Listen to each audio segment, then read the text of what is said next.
की तैयारी में काफ़ी आगे तक बढ़ चुके हैं। उसी की कड़ी में आज के इस वीडियो में हम बात करने वाले हैं सामान्य विज्ञान के जितने भी प्रश्न प्रीवियस ईयर के क्वेश्चन पेपर में पूछे गए थे उसको हम देखेंगे। तो इस वीडियो को एंड तक जरूर देखिएगा क्योंकि ये सारे ही क्वेश्चन इम्पोर्टेंट है सारे क्वेश्चन, तो आप कहीं ना कहीं नोट करते चलिएगा। ठीक है, चलिए देख लेते हैं पहला प्रश्न क्या है। निम्न में से कौन सा हाइड्रोजन का आइसोटोप है? आप मुझे कमेंट में बताते चलिएगा जिससे आपको पता लगेगा कि आपको कितने क्वेश्चन के आंसर आ रहे हैं और आपकी तैयारी कितनी हो चुकी है और कितनी बाकी है अभी। ठीक है, इस क्वेश्चन में हमें बताना है क्या है, हाइड्रोजन का आइसोटोप निम्न में से कौन सा है। आपके सामने 4 ऑप्शन दिए गए हैं, उन चारों ऑप्शंस में से क्या बताना है, हाइड्रोजन का आइसोटोप। और ऑप्शंस आप देख सकते हैं, दिया है प्रोटियम, ड्यूटेरियम, ट्रिटियम, उपरोक्त के सभी, यानी कि ऊपर के सभी ऑप्शन सही हैं या फिर कोई एक सही है। तो जितने भी अभ्यर्थी इस क्वेश्चन का राइट आंसर दे रहे हैं ऑप्शन नंबर डी वो बिल्कुल सही है।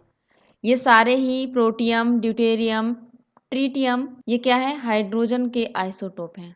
ठीक है, यानी कि इस क्वेश्चन का राइट आंसर है ऑप्शन नंबर डी। चलिए देख लेते हैं अगला प्रश्न। फसल संयंत्र का कवक रोग निम्न में से कौन सा है? किसकी बात कर रहा है, फसल संयंत्र का कवक रोग।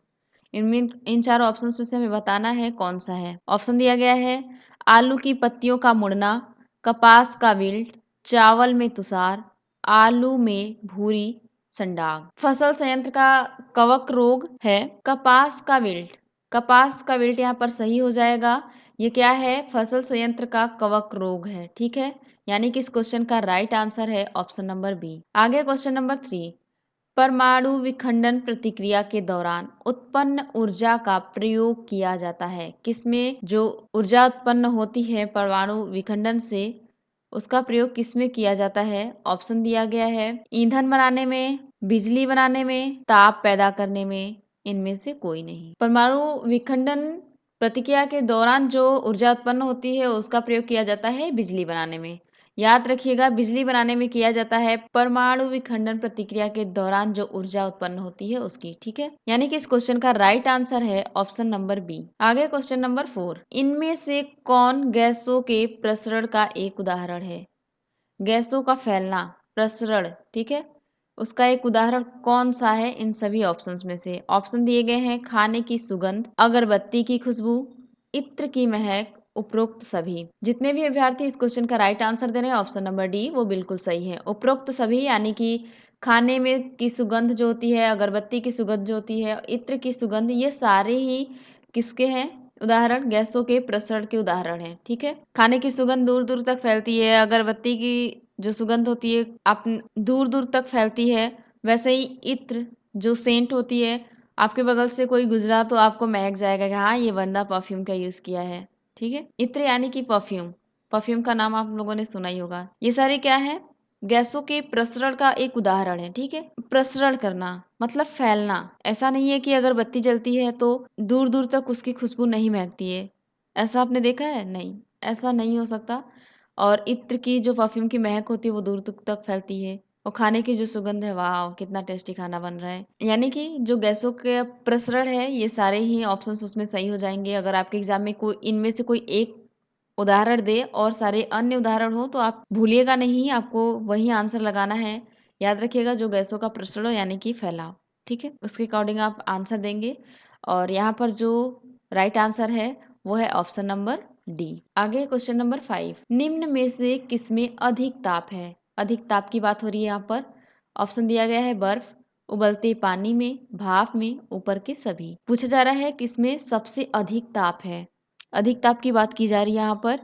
तो जितने भी अभ्यर्थी इस क्वेश्चन का राइट आंसर दे रहे हैं ऑप्शन नंबर सी वो बिल्कुल सही है।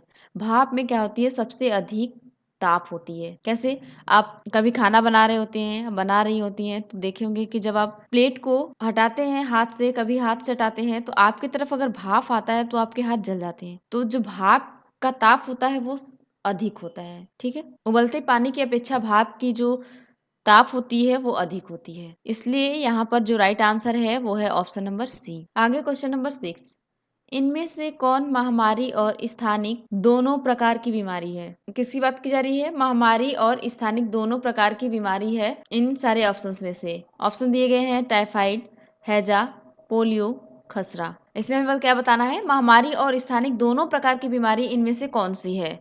इन चारों ऑप्शंस में से हमें बताना है। तो जितने भी अभ्यर्थी इस क्वेश्चन का राइट आंसर दे रहे हैं ऑप्शन नंबर बी वो बिल्कुल सही है। हैजा है जो कि महामारी और स्थानिक दोनों प्रकार की बीमारी है। याद रखिएगा इसका आंसर हो जाएगा हैजा। ठीक है, यानी कि इस क्वेश्चन का राइट आंसर है ऑप्शन नंबर बी। आगे क्वेश्चन नंबर 7, निम्न में से कौन सा ग्राफेन के बारे में सही नहीं है। किसकी बात की जा रही है, नहीं की। और ये नहीं वाले क्वेश्चन को आई होप कि आप ध्यान से करेंगे, क्योंकि ये जितने सारे नहीं वाले क्वेश्चन होते हैं जनरली मोस्टली बच्चे यहीं पे गलती करते हैं। ऑप्शन दिया गया है कार्बन के एलोट्रोप, 3 डायमेंशनल स्ट्रक्चर, परमाणु जाली के रूप में, हनी काम्ब स्ट्रक्चर। इसमें से क्या बताना है हमें, ग्राफेन के बारे में कौन सा सही नहीं है। तो जितने भी अभ्यर्थी इस क्वेश्चन का राइट आंसर दे रहे हैं ऑप्शन नंबर बी वो बिल्कुल सही है। 3 डायमेंशनल स्ट्रक्चर ग्राफेन के बारे में सही नहीं है। ठीक है, यानी कि इस क्वेश्चन का राइट आंसर है ऑप्शन नंबर बी। आगे क्वेश्चन नंबर 8, रेजीन क्या है। किसकी बात की जा रही है, रेजीन की। पूछा जा रहा है रेजीन क्या है। ऑप्शन दिया गया है एक बहुलक, वायरस, मेलवेयर, सर्च इंजन। मैजीन क्या है उसकी बात हो रही है। तो जितने भी अभ्यर्थी ऑप्शन नंबर सी की तरफ जा रहे हैं वो बिल्कुल सही हैं। मेलवेयर क्या है, रेजीन है। रेजीन एक मेलवेयर है, यानी कि इस क्वेश्चन का राइट आंसर है ऑप्शन नंबर सी। आगे क्वेश्चन नंबर 9, ली-फाई के लिए गलत कथन कौन सा है।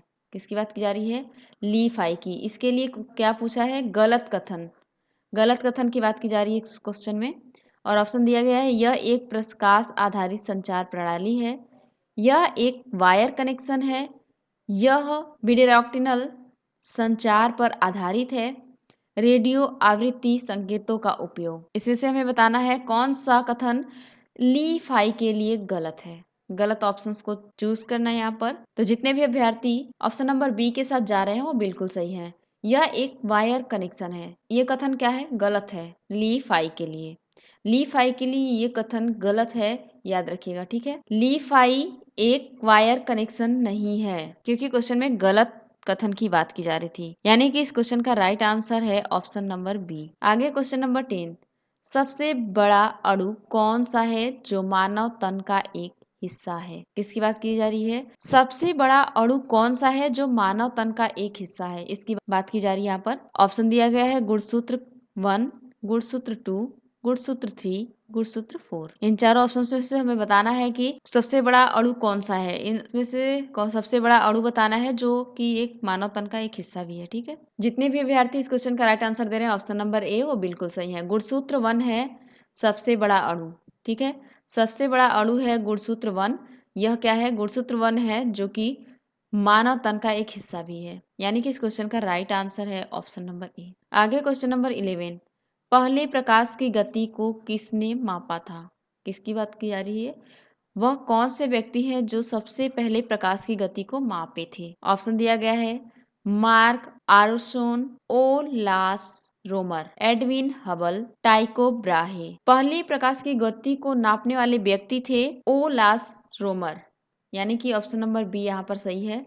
ओलास रोमर जी प्रकाश की गति को सबसे पहले मापे थे। ठीक है, यानी कि इस क्वेश्चन का राइट आंसर है ऑप्शन नंबर बी। ये क्वेश्चन इंपॉर्टेंट है, ये क्वेश्चन इंपॉर्टेंट है तो इसे नोट कर लीजिएगा आप अपनी नोटबुक में। और आपने अभी तक वीडियो को लाइक नहीं किया है तो वीडियो को प्लीज लाइक कर दें, और चैनल पर नया है तो चैनल को सब्सक्राइब भी कर लें। चलिए देख लेते हैं अपना अगला प्रश्न। आगे क्वेश्चन नंबर 12, गिरगिट रंग क्यों बदलता है। गिरगिट जो है वो रंग क्यों बदलता है, इसकी बात की जा रही है। आपने लोगों को तो रंग बदलते देखा ही होगा, तो गिरगिट क्या चीज़ है ना।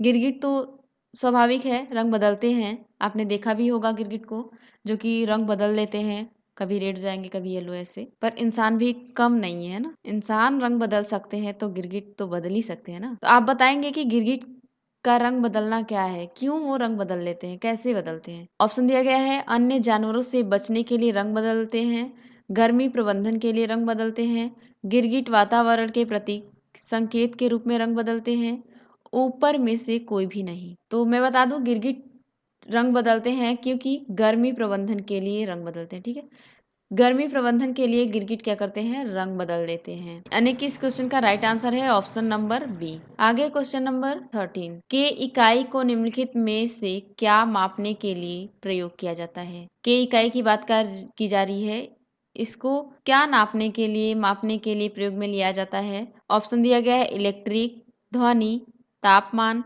ऊपर में से कोई नहीं। तो जितने भी अभ्यर्थी इस क्वेश्चन का राइट आंसर दे रहे हैं ऑप्शन नंबर सी वो बिल्कुल सही है। तापमान को नापने के लिए किसका प्रयोग किया जाता है, तापमान को नापने के लिए के इकाई का प्रयोग किया जाता है। ठीक है, के इकाई याद रखिएगा, तापमान को मापने के लिए प्रयोग में लाया जाता है। यानी कि इस क्वेश्चन का राइट आंसर है ऑप्शन नंबर सी। आगे क्वेश्चन नंबर 14, विटामिन बी1 की कमी से कौन सी बीमारी होती है। किस विटामिन की बात की जा रही है, बी1 की। विटामिन बी1 की कमी से होने वाले रोग का नाम बताना है हमें। ऑप्शन दिया गया है रिकेट्स, रतौंधी, रक्ताल्पता, बेरी-बेरी। विटामिन बी1 की कमी से होने वाला रोग है बेरी-बेरी। ऑप्शन नंबर डी यहाँ पर सही है। बेरी-बेरी रोग हो जाता है विटामिन बी1 की कमी से। यानी कि इस क्वेश्चन का राइट आंसर है ऑप्शन नंबर डी। आगे क्वेश्चन नंबर 15, राइनो वायरस किसकी वजह बनता है। राइनो वायरस किसकी वजह बनता है वो बताना है हमें। ऑप्शन दिया गया है आम जुकाम, सिर दर्द, कफ, घुटनों में दर्द। राइनो वायरस किसकी वजह से बन जाता है, तो याद रखिएगा राइनो वायरस बन जाता है आम जुकाम से। आम जुकाम से क्या बन सकता है, राइनो वायरस। ठीक है, यानी कि इस क्वेश्चन का राइट आंसर है ऑप्शन नंबर ए। आगे क्वेश्चन नंबर 16, निम्नलिखित में से किसे स्टार क्वीन नेबुला के रूप में भी जाना जाता है। किसकी बात की जा रही है, स्टार क्वीन नेबुला के रूप में जाना जाता है। ऑप्शन दिया गया है मेसियर 16, मेसियर 5, NGC 3372, NGC 3293। तो जितने भी अभ्यर्थी इस क्वेश्चन का राइट आंसर दे रहे हैं ऑप्शन नंबर ए वो बिल्कुल सही है। मेसियर 16 हो जाएगा इस क्वेश्चन का राइट आंसर। मेसियर 16 को कहा जाता है स्टार क्वीन नेबुला। याद रखिएगा और इम्पोर्टेंट में आप कहीं ना कहीं जरूर नोट करिएगा इसे। यानी कि इस क्वेश्चन का राइट आंसर है ऑप्शन नंबर ए। आगे क्वेश्चन नंबर 17, कितना कुल ऑक्सीजन और रक्त शरीर में मस्तिष्क द्वारा इस्तेमाल किया जाता है। कुल कितना ऑक्सीजन और रक्त शरीर में मस्तिष्क द्वारा इस्तेमाल किया जाता है की बात की जा रही है। ऑप्शन दिया गया है 20.00%, 50.00, 75%, 35%। तो यहाँ पर राइट आंसर है ऑप्शन नंबर ए, 20% कुल ऑक्सीजन और रक्त शरीर में मस्तिष्क द्वारा इस्तेमाल किया जाता है। ठीक है, कितना प्रतिशत, 20% याद रखिएगा, जो ऑक्सीजन और रक्त में मस्तिष्क द्वारा क्या होता है, इस्तेमाल किया जाता है। ठीक है, यानी कि इस क्वेश्चन का राइट आंसर है ऑप्शन नंबर ए। आगे क्वेश्चन नंबर 18, मानव शरीर में सबसे छोटी हड्डी कौन सी है। मानव शरीर में सबसे छोटी हड्डी की बात की जा रही है। ऑप्शन दिया गया है पटेला, स्टेपीज, टीबिया, ह्यूमरस। तो जितने भी अभ्यर्थी इस क्वेश्चन का राइट आंसर दे रहे हैं ऑप्शन नंबर बी वो बिल्कुल सही है। स्टेपीज सबसे छोटी हड्डी होती है। मानव शरीर की सबसे छोटी हड्डी है स्टेपीज। और ये स्टेपीज कहाँ पाई जाती है, तो याद रखिएगा ये कान में पाई जाती है, या फिर ऐसे भी ऑप्शन हो सकता है कान की हड्डी, नाक की हड्डी, ऐसे भी ऑप्शन हो सकता है। तो याद रखिएगा कान की हड्डी को लगाइएगा, क्योंकि ये जो स्टेपीज होता है ये कान की ही हड्डी है। ठीक है, और ये सबसे छोटी हड्डी है। ठीक है, यानी कि इस क्वेश्चन का राइट आंसर है ऑप्शन नंबर बी। आगे क्वेश्चन नंबर 19, मात्र दो ऊतक कौन से हैं जो खून में ऑक्सीजन प्राप्त नहीं करते। ऐसे कौन से दो ऊतक हैं जो खून में ऑक्सीजन प्राप्त नहीं करते हैं, उनको हमें बताना है। तो ऑप्शन दिया गया है नाखून और कार्निया, नाखून और कार्निया दिया गया है, त्वचा और मस्तिष्क, उंगलियां और नाक, पैर और भुजा। इसमें हमें क्या बताना है, ऐसे कौन से दो ऊतक है जो खून से ऑक्सीजन प्राप्त नहीं कर पाते हैं। नहीं की बात की जा रही है, मैं बार बार कहती चल रही हूँ कि नहीं वाले क्वेश्चन को ध्यान से करिएगा। तो जितने भी अभ्यर्थी इस क्वेश्चन का राइट आंसर दे रहे हैं ऑप्शन नंबर ए बिल्कुल सही है। नाखून और कार्निया ऐसे दो ऊतक है जो नाखून से ऑक्सीजन प्राप्त नहीं करते। ठीक है, याद रखिएगा इसे और इम्पोर्टेंट में नोट भी कर लीजिएगा। और यदि चैनल पर नए हैं तो चैनल को सब्सक्राइब भी कर लीजिएगा और बेल आइकन को भी प्रेस कर लीजिएगा, ताकि मेरा हर एक वीडियो आपको मिलता रहेगा और आपकी तैयारी बेहतरीन होती रहेगी। आपका एग्जाम जो है बहुत जल्द होने वाला है और आपके पास टाइम नहीं है, तो सबसे कम टाइम में ज़्यादा तैयारी करवाने की कोशिश कर रही हूँ मैं, तो मेरे चैनल के साथ जरूर जुड़ जाइएगा। इस क्वेश्चन का जो राइट आंसर है वो है ऑप्शन नंबर ए। चलिए देख लेते हैं अब अपना अगला प्रश्न। आगे क्वेश्चन नंबर 20, आँख का कौन सा भाग आँख के रंग का निर्धारण करता है। आंख का ऐसा कौन सा भाग है जो आंख के रंग को निर्धारित करता है? ऑप्शन दिया गया है पुतली, आइरिस, कार्निया, आईलिड। आंख के रंग को निर्धारित करता है आइरिस। ये जो आंख में आइरिस पाई जाती है वो क्या करती है? आंख के रंग का निर्धारण करती है। ठीक है, यानी कि इस क्वेश्चन का राइट आंसर है ऑप्शन नंबर बी। दोस्तों आई होप आपको ये वीडियो अच्छा लगा होगा। यदि ये वीडियो अच्छा लगा है तो अपने दोस्तों के साथ शेयर कर दें और वीडियो को लाइक भी कर दें। और यदि चैनल पर नया है तो चैनल को सब्सक्राइब कर लें और बेल आइकन को भी प्रेस कर लें। और यदि आपने अभी तक यूपी पुलिस कांस्टेबल भर्ती में पूछे जाने वाले अन्य विषयों के वीडियोस को नहीं देखा है तो चैनल पर जाकर देख लें, ताकि आपकी तैयारी और अच्छे तरीके से हो सके। तो चलिए मिलते हैं नेक्स्ट वीडियो में, तब तक के लिए टाटा बाय बाय।